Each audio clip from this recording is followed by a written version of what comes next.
How can I build a high quality website using AI?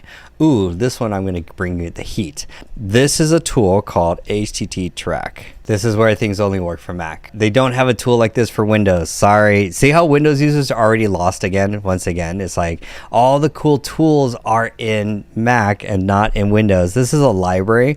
This is how you scrape any website for free. It's a website copier. That's why you guys watch my live streams, because I give you guys all the secret tips. I don't gatekeep. So this is a website copier that will allow you to scrape any website, both yours or someone else's, so that you can basically go shopping for a brand new website. So when it comes to building a high quality website, I would say do not build from scratch. That would be an utter waste of time. I would say go shopping, go find some new website, and then you could use Claude Code in Terminal. You could use Codex, really doesn't matter, but it has to be in Terminal. It cannot be in the browser, cannot be in Cowork, cannot be in Lovable, cannot be in Base 44, because your websites are going to get trapped.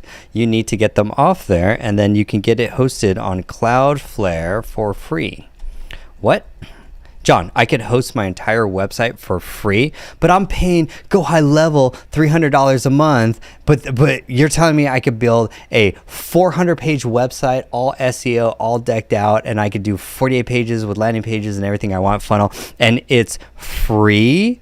What? Oh my God, John, already we're 11 minutes in and you've already saved me $3,000 a year from my web hosting that I don't have to pay anymore. Excuse me while I cancel my web developer. Oh yeah. And then, so now from here, you're going to animate it with video.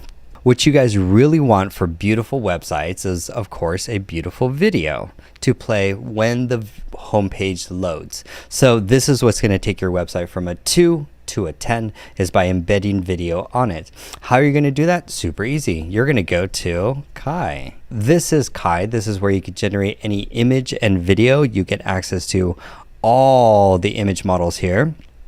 Check it out. You can see there's ChatGPT image, there's Dance, there's your Nana Banana, there's your Dream. It's really just ChatGPT image 2. That's your main one. And then, oh look, there is all of your video tools. Turns out you only need one video tool to rule them all. It is like Lord of the Rings. It is Dance 2.0. That is the only video tool that you need to master in 2026 to generate any type of AI or avatar video. You could clone yourself actually very easily by adding reference images. So if we go right down over here, just because I want to show you guys all the secrets. So, and then for video, you're going to use Kai. And then for Kai, you're going to use Dance. There's some really dope CDAN videos on like Reddit. There's like a whole like filmmaking is like getting a whole resurgence, especially like that is just really, really dope. And then from here, I mean, Claude Code, and then I would definitely use Codex, and then you could also use Kimi right now. People are using Kimi for the front end web design, especially on Terminal. That they're having a lot of fun. And then Codex for sure. Like Codex does a really good job for like building websites and UI from it. And then you can get the whole website hosted on Cloudflare for free, and then keep your domain, whatever your .com is.